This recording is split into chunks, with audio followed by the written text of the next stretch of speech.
Hello दोस्तों, मेरी YouTube channel कहानियां विद सीमा में आपका स्वागत है। अहोई अष्टमी व्रत कब है? अहोई अष्टमी 5 नवंबर 2023 रविवार को है।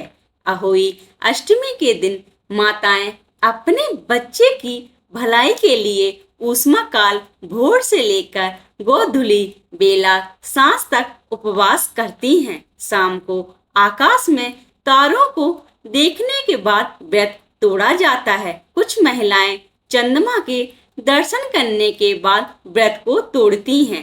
कार्तिक मास के अंधेरे पखवाड़े अर्थात कृष्ण पक्ष की अष्टमी तिथि को मनाया जाता है। यह पर्व करवा चौथ के 4 दिन बाद तथा दिवाली के 8 दिन पूर्व मनाया जाता है। यह व्रत माएं अपने पुत्र की दीर्घायु के लिए रखती हैं और उनके सुख व समृद्धि की कामना भी करती हैं।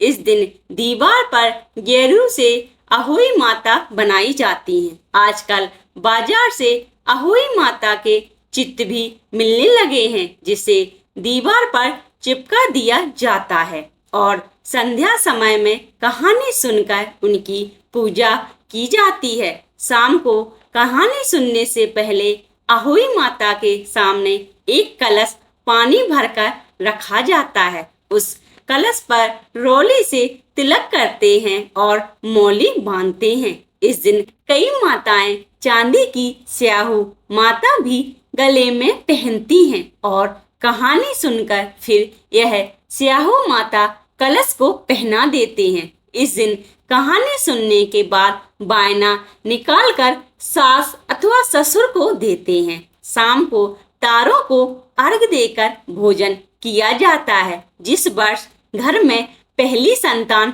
होती है तो संतान की पहली अहोई को ही अहोई का उद्यापन भी कर दिया जाता है। अहोई अष्टमी व्रत पूजा विधि। अहोई अष्टमी पूजा की तैयारियां सूर्यास्त से पूर्व संपन्न करनी होती हैं। सर्वप्रथम दीवार पर अहोई माता का चित्र बनाया जाता है। अहोई माता के चित्र में अष्टमी तिथि होने के कारण 8 कोने अथवा अष्टकोष्ठक होने चाहिए। से ही अथवा उसके बच्चे का चित्र में अंकित किया जाना चाहिए। लकड़ी की चौकी पर माता अहोई के चित्र के बाईं तरफ पानी से भरा पवित्र कलश रखा जाना चाहिए। कलश पर स्वास्तिक का चिन्ह बनाकर मौली बांधी जाती है। इसके बाद अहोई माता को पूरी, हलवा तथा पुआ युक्त पक्का हुआ भोजन, जिसे वायन भी कहा जाता है, अर्पित किया जाना चाहिए। अनाज जैसे ज्वार अथवा कच्चा भोजन सीधा भी माँ को पूजा में अर्पित किया जाना चाहिए। परिवार की सबसे बड़ी महिला परिवार की सभी महिलाओं को अहोई अष्टमी व्रत कथा का वाचन करती है। कथा सुनते समय सभी महिलाओं को अनाज के 7 दाने अपने हाथ में रखने चाहिए। पूजा के अंत में अहोई अष्टमी आरती की जाती है। कुछ समुदायों में चांदी की अहोई माता, जिसे स्याऊ भी कहते हैं, बनाई व पूजी जाती है। पूजा के बाद इसे चांदी के 2 मनकों के साथ धागे में गूंथकर गले में माला की तरह पहना जाता है। पूजा संपन्न होने के बाद महिलाएं अपने परिवार की परंपरा के अनुसार पवित्र कलश में से चंद्रमा अथवा तारों को अर्घ देती हैं। तारों के दर्शन से अथवा चंद्रोदय के पश्चात अहोई माता का व्रत संपन्न होता है। अहोई अष्टमी व्रत के कुछ नियम। अहोई अष्टमी व्रत निर्जला उपवास होता है। जो स्त्री बिना जल के इस व्रत का पालन करती है, उसे अंत में इस उपवास का फल आवश्यक प्राप्त होता है। अहोई अष्टमी व्रत के बाद कांसे के पात्र में से अर्घ नहीं दिया जाता है, क्योंकि कांस पात्र को अशुद्ध माना गया है। यदि कोई स्त्री पीतल के पात्र में अर्घ देती है तो उसके उपवास नष्ट हो जाते हैं। अहोई अष्टमी उपवास नक्षत्रों को अर्घ दिया जाता है। जिस प्रकार चंद्रमा को अर्घ देने से करवा चौथ की सिद्धि होती है, उसी प्रकार नक्षत्रों को अर्घ देने से अहोई अष्टमी भी पूर्ण होती है। अहोई अष्टमी के उपवास में नया करवा नहीं खरीदा जाता, क्योंकि इस पर्व के अनुसार करवा चौथ के करवा का प्रयोग किया जाता है।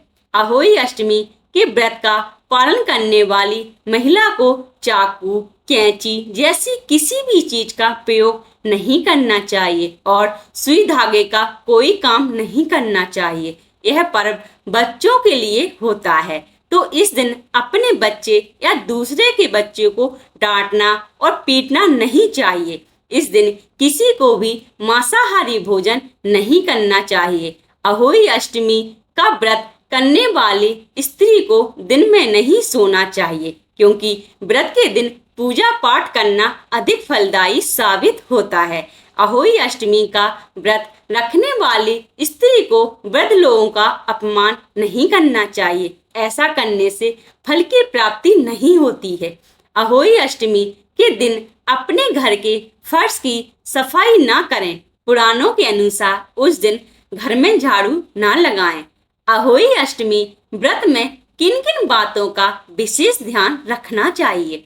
इस दिन माता पार्वती के अहोई स्वरूप की पूजा की जाती है। निसंतान महिलाएं इस दिन उपवास रखती हैं और संतान की कामना करती हैं। अहोई अष्टमी के दिन देवी अहोई की पूजा करने से पहले भगवान गणेश की पूजा करनी चाहिए।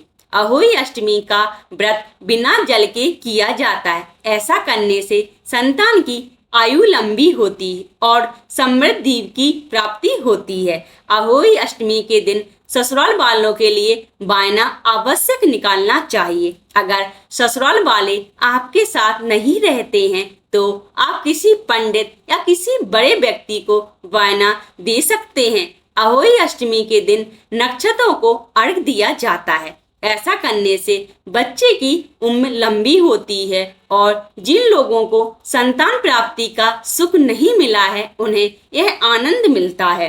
अहोई अष्टमी पर उपवास कथा सुनते समय अपने हाथों में 7 प्रकार के अनाज रखें और पूजा के बाद इन अनाजों को गाय को खिलाएं। अहोई अष्टमी पूजा करते समय अपने बच्चे को अपने पास बिठाएं और देवी अहोई को भोग लगाकर अपने बच्चे को भोग खिलाएं। गरीबों को दान करें। दान और दक्षिणा में लिप्त होने से उपवास पूरे हो जाते हैं। अहोई अष्टमी के दिन पूजा के बाद ब्राह्मण और गाय को भोजन कराएं, उनका आशीर्वाद प्राप्त करें।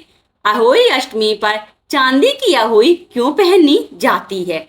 अहोई अष्टमी के दिन माताएं चांदी की अहोई धारण करती हैं। चांदी की अहोई को भक्ति के प्रतीक के रूप में पहना जाता है और माना जाता है कि यह परिवार विशेषकर बच्चों को सुरक्षा प्रदान करती है। अहोई अष्टमी पर चांदी की अहोई धारण करने के पीछे कारण इस प्रकार हैं। चांदी की अहोई में चांदी के मोती होते हैं, जिसे धागे में पिरोकर महिलाएं अपने गले में धारण करती हैं। हिंदू धर्म में चांदी को एक शुभ धातु माना जाता है और चांदी की अहोई पहनने से परिवार में सौभाग्य, समृद्धि और सुरक्षा आती है। ऐसा माना जाता है कि यह बच्चों की भलाई और सुरक्षा सुनिश्चित करने के लिए बुरी और नकारात्मक ऊर्जाओं को दूर करती है।